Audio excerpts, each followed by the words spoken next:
Hello, good morning po sa ating mga viewers at subscribers dyan na nanonood ngayon ng video na ito.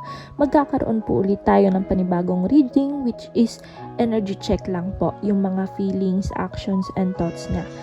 And gagamitin po natin itong cards na ito which is R18. Kita nyo naman yung mga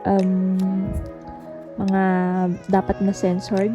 Okay, so mga 18 below, mag-skip po muna kayo ng reading nyo and manood po muna kayo ng ibang reading. Tapos, sasamahan din natin ng mga messages. Ito mga ginawa kong messages deck. Yes, kasi wala pa tayong mga deck ngayon. Gumawa ako ng Tagalog. Ayoko ng English.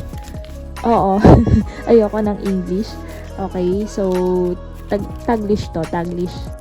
Okay, mamaya mamimili tayo ng messages na para sa inyo. Okay? At as usual, meron din tayong dalawang piles katulad ng dati. Ito yung piles na maaari yung pagpilian for today. San Juan, La Union and Bolinao, Philippines. Yes. Okay, so lalagay ko dito ang inyong mga piles upang kayo ay makapili ng maigi. And let's start. Okay? Maaari lamang po kayong mamili ng alinman sa dalawang piles. Ito po ang pile 1. San Juan, La Union. Okay. At ito naman po ang ating pile 2. Bolinao, Philippines. Okay. Yan. So, lagyan na rin natin ng cards ang inyong mga piles nang sa ganon magkaroon tayo ng main energy mamaya. Main energy. Okay. This is for pile 1. And this is for pile 2.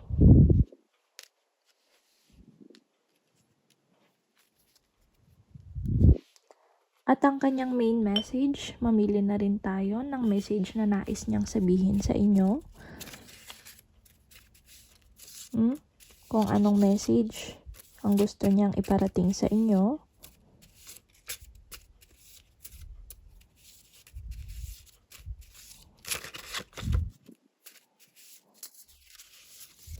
Oops. Tumalon. Hindi na makapaghintay. Tumalon.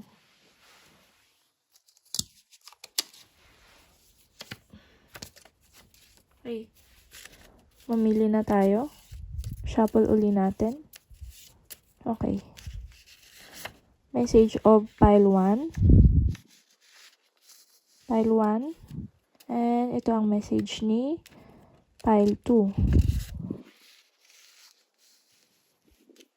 Okay. Mamaya tingin pa tayo ng ibang messages na nais iparating sa inyo ng partner nyo. Okay, maaari na tayong magsimula sa ating mga piles.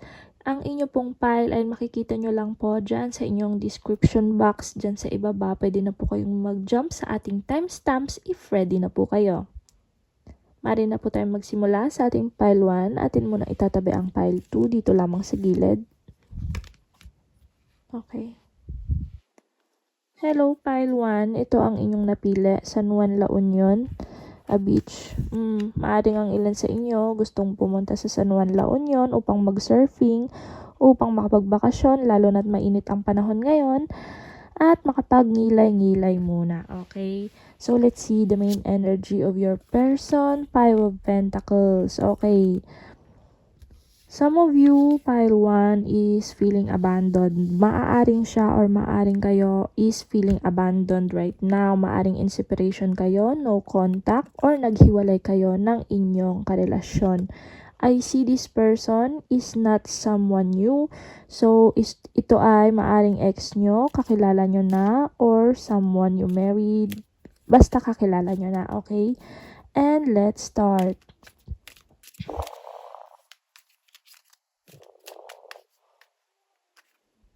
Okay, feelings. Okay, devil energy. Lagay natin siya muna dito. Devil card. Wow. Ten of Pentacles. And the High Priestess.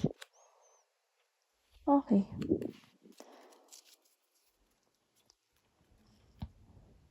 Okay, pile 1. Nakikita ko na ang person ninyo ay matindi ang pagnanasa sa inyo. Yes, ang ilan sa inyo, pile 1, alam ko dyan, is very beautiful. Yes, lahat ng mga subscribers ko, lahat ng nanonood dito, magaganda at gwapo, walang pangit. Yes, kaya, yes, devil energy, yes, may pagnanasa siya sa inyo, matindi. With the devil card here, a Capricorn energy, nandito na, medyo matinding attraction niya sa inyo. Or maaring kayo, or maaring siya. Basta merong attraction between the two of you. And I see here na nagbunga naman ang inyong relasyon in the past. Yes. Naging masaya naman ang naging relasyon nyo. Somehow, naging mapayapa nung kayo pa. Yes. And the High Priestess is here. So, maaring merong hiwalayan na naganap between the two of you, no? And ang isa sa inyo, maaring ikaw ito, High Priestess energy is nagingilay-ngilay muna. Maaring kayo or maaring siya, hindi na muna niya gustong pumasok ulit sa relasyon dahil masyadong mainit ang mga nangyari sa inyong dalawa. What happened between the two of you? Gusto kong itanong. Now, let's see. Cards, what happened?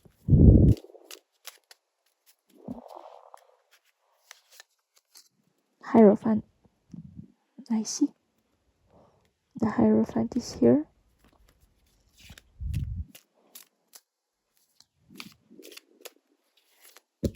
Gusto tumalon ng cards. Merong tumalon. Kunin natin yun to see. Pero madami. But let's see. Yes. Okay, 6 of Wands. Magician. The Hermit. And the 6 of Wands. Yes. We see na the Hierophant is here. So, some of you, merong nagsikreto na married siya or meron siyang iba. Yes. Tinago niya ang bagay na ito sa inyo. Pile 1. Maaring kayo or maaring siya. Tinago niya ang bagay na ito sa inyo na meron siyang karelasyong iba. Or kasal na siya. Maaring ganon. Nakikita ko dito na this man is married. Yes. He has 2 women.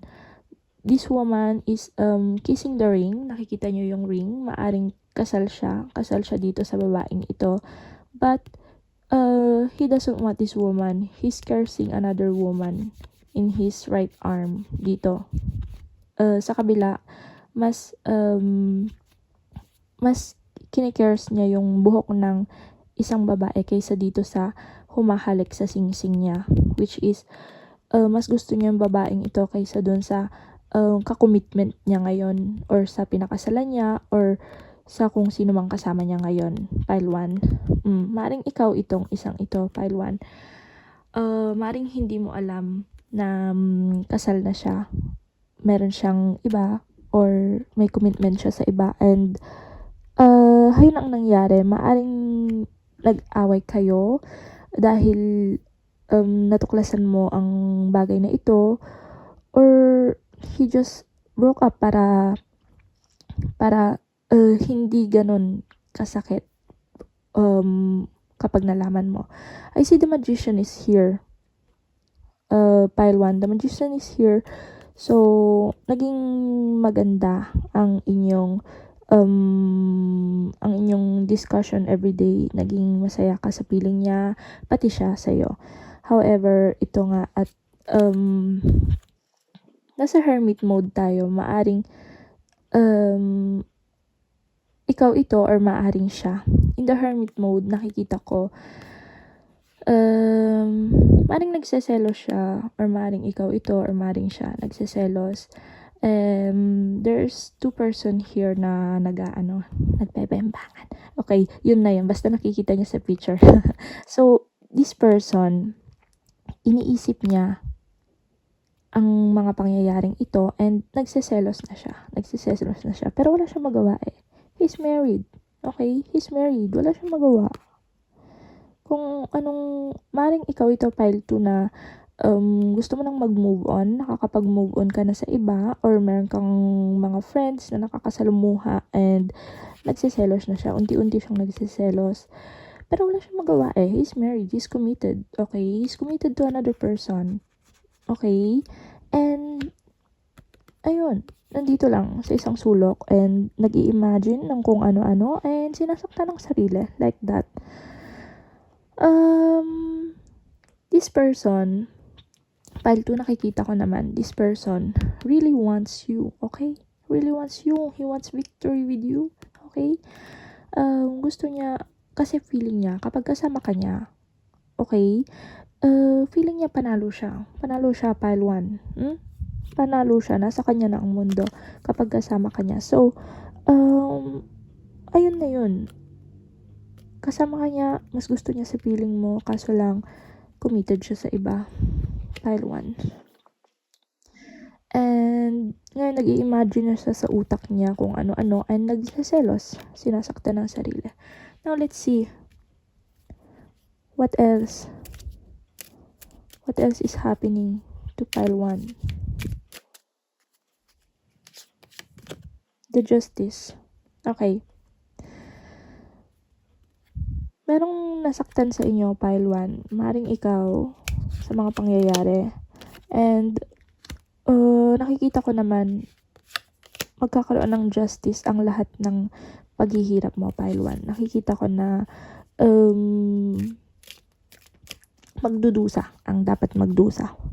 And makakamit mo din ang para sa'yo, pile 1. Nakikita ko, makakamit mo ang para sa'yo.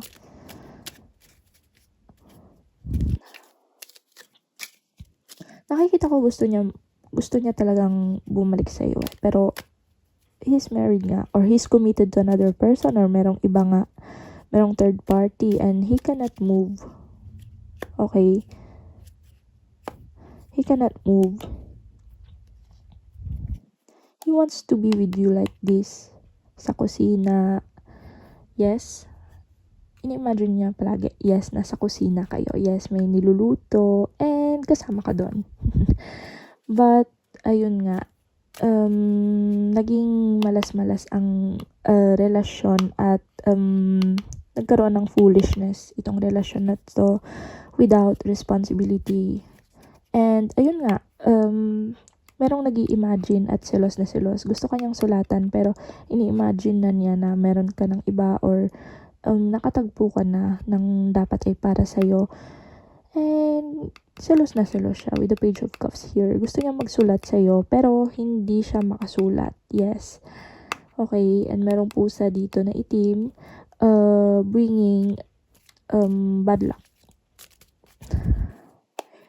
Foolishness again. Okay. Sa relasyon na to, there's no responsibility. Okay? Walang responsibility na nangyari. With the foolishness here, always adventure kayo palagi. And hanggang dun na lang, hindi kanya mabigyan ng commitment kasi hayun nga yung sitwasyon nyo. So, ang nangyari, very full kayo. Very full siya, full ang relasyon, foolishness. Palaging adventure na lang at walang responsibility na naganap. Okay, pile 1. So, tingnan natin kung anong message ang gusto niyang iparating sa inyo kasi kita ko naman dito na iniisip ka pa rin niya hanggang ngayon. Let's see. Pwede ba tayong maging magkaibigan? Ay, wow.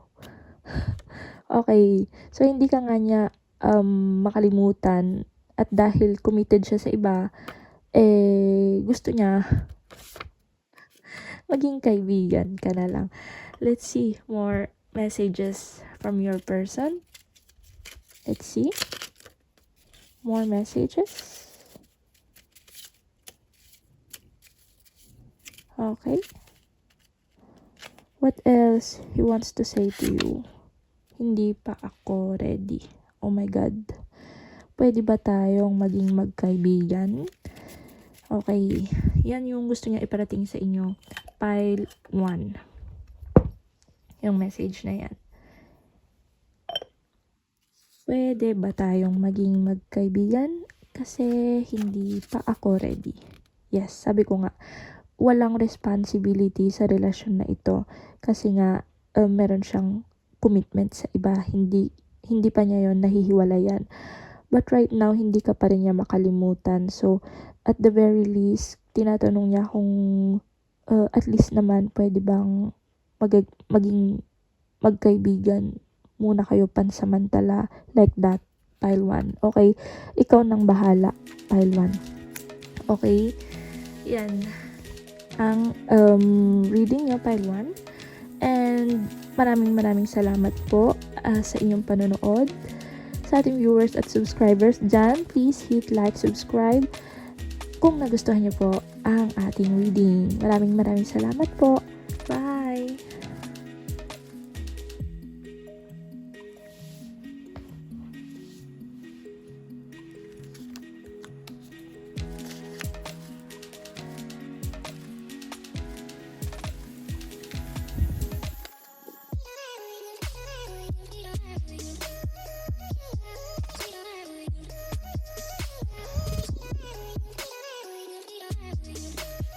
Now, let's start with our pile 2. Punta na tayo sa ating pile 2. Yes. Hello, pile 2. Ito na po ang inyong reading for today. Ito po ang inyong napili. Bulinaw Starfish Philippines. Yes. Very nice. Lagay natin siya dito sa center upang makita nyo na maigi. And let's start. Tignan natin ang energy ng inyong person right now. Ang kanyang feelings, actions, and thoughts. Let's see. 5 of Swords. 5 of Swords. Okay. 5 of Swords here. Matinding away ang naganap sa inyo. May away na naganap sa inyong dalawa. I see this person is matagal mo nang kakilala, pile 2. And maaring magjowa kayo, mag-ex kayo, mag-friends kayo, at nagkaroon kayo ng konting alitan na medyo may hindi pagkakaunawaan. Tapos, matinding away. Let's see. Ito yung message. Mamaya buksan natin ang message na nais iparating sa inyo ng partner nyo. And let's start our reading. Pile 2. Wow, 9 of Swords. Gustong tumalon ng ating 9 of Swords.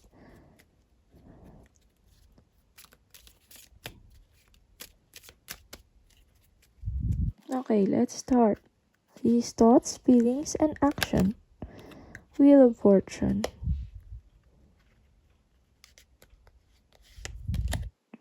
Ace of Cups. The Empress card. Okay. Yes, pile 2. Ito ang inyong reading na nakikita ko right now. There's so many changes na nangyari sa inyong dalawa. So, maaring matagal na kayong hindi nag-usap and merong mga karmic situation na paulit-ulit na nangyayari sa inyo. Palagi na lang ganon, hindi na kayo lumalabas doon sa karmic cycle na yon. So, maaring palagi kayong away ng away. Wala na kayong time na nagkabati. So, kapag nagkabati man kayo, uulit-ulit sa ganong issue. Sa ganong issue na lang palagi, inuulit nyo yung pang-aaway. Yes, I see here na mahal nyo naman ng isa't isa. Naramdaman niya, naramdaman mo, and nararamdaman ko din na mahal nyo ang isa't isa. Like nangyari talaga na nagmahalan kayo ng tunay with the Ace of Cups here. Very full ang ating love situation here, and nakikita ko na he wants you to be the Empress, no? He wants you to be the Empress of his life. Okay? But nandito na always kapag nagkakabati kayo palagi, no? Like that, Syempre, these two couple here, on the way of making love, but merong pusang itim na nandun na sisingit yung pusang itim, magdadala sa inyo ng malas. Ano itong malas na ito? Cards. Let's see. What is this? Sorry. Yung camera natin. Wait lang. Okay. Ano itong malas na ito? Na palaging hindi na kayo tinantanan ng malas. Let's see.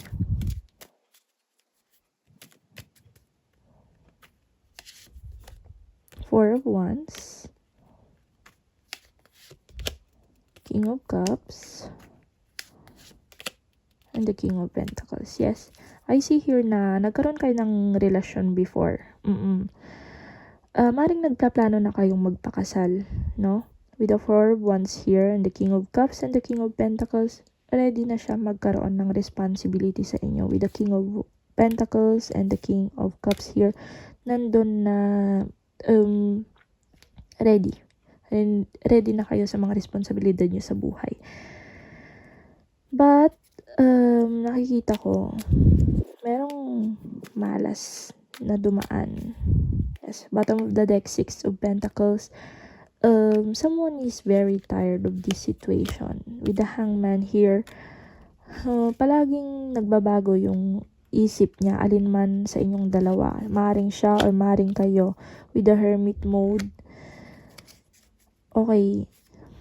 I see here na maring merong isa sa inyo. Maring merong isa sa inyo ang nagdududa sa relasyon na ito. With the Hermit mode, merong isang tao dito na parang may nase-sense siya. Meron siyang nararamdaman na hindi loyal yung partner niya sa kanya. Hindi faithful. Like, meron siyang ibang kinakatagpo secretly. Okay? Maring ikaw to, pile 2, na nasa hermit mode at naghihinala na hindi faithful ang partner niya sa inyo. Maring ikaw to or maaring siya. Pile 2. And the situation is very tiring. Ikaw to, very tired or maaring siya na very tired. The relationship is going on like this. With the Devil card here. And the Lovers. Okay. So, some of you, merong lovers. Maaring siya ito na merong lovers or maaring ikaw. Merong isang another person. Okay? Merong another person. Maaring naghihinala na kayo right now and meron siyang lovers, no? And ayun, yun palagi yung inyong pinagtatalunan dalawa. Merong lovers.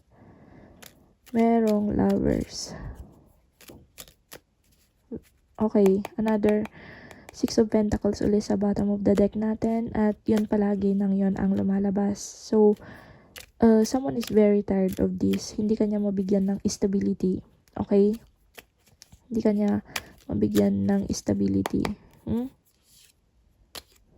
The Page of Cups, merong nagseselos, merong galit na galit of what he is imagining. Merong someone dito, couple na magkayakap. Yes, in the middle of the night. At ito, galit na galit. Maring isa sa inyo nakadiscover na meron nga siyang iba and maring na-confirm nyo nga. Maring ganun. Okay, merong tumalon. Gustong tumalon. So, kuhanin natin. With the Death card here, Seven of Wands and the Ace of Wands. Yes. Okay. So, maring nag-transform ang inyong relationship with the Death card here and the Seven of Wands. Nagkaroon ng sagabal. Especially right now na hindi mabigyan ng linaw kung totoo ba itong nase-sense nyong ito na meron nga siyang iba or meron siyang pagka-unfaithfulness. Okay? Devil.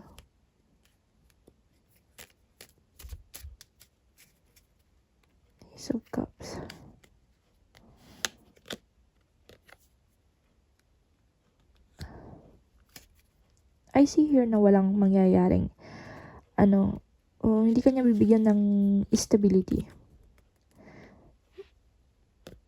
Hindi kanya mabibigyan ng stability. Puro na lang sex life, private life, ganon. Pero hindi kanya mabigyan ng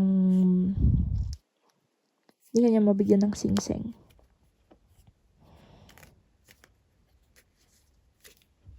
Hindi kanya mabigyan ng singseng dahil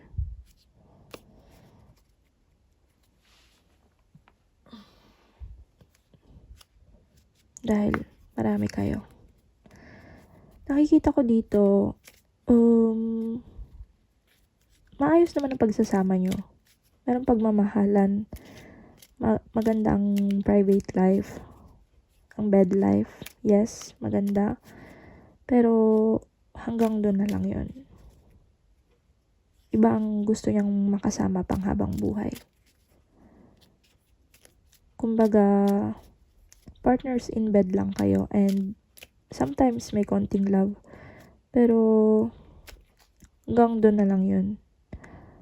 Nakikita ko nga na merong iba dito at merong nasaktan with the 10 of swords here. Merong umiiyak na babae at na-discover niya na yung partner niya is having an affair with someone. Okay, there's a heartbroken here. 5 of Pentacles, abandonment. And the 10 of Swords is heartbreak. Someone here is not very loyal. Gusto kanyang kasama, maganda kang kasama. Pero iba yung nasa isip niya. Iba yung gusto kanyang makasama pang habang buhay. Hindi ikaw. Okay, pile 2. Now let's see what messages does your person want to say to you. Card. Mahal ko pa ang ex ko. Yes. With the 10 of Swords here, merong umiiyak na babae. And natuklasan niya yung pagtataksil ng kanyang partner. Okay, kaya siya umiiyak. And I see here na marami kayo sa relasyon na ito, pile 2. Hindi lang ikaw, hindi lang siya, but marami kayo. Let's see. Pile 2. What does pile 2's person want to say to pile 2? Patawarin mo ako. Patawarin mo ako. Wow. Very sad. Very sad tong relasyon yung nangyari tong tragedy na to. Let's pick another message from your person.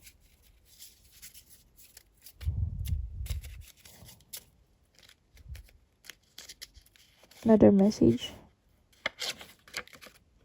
Nagkamali ako.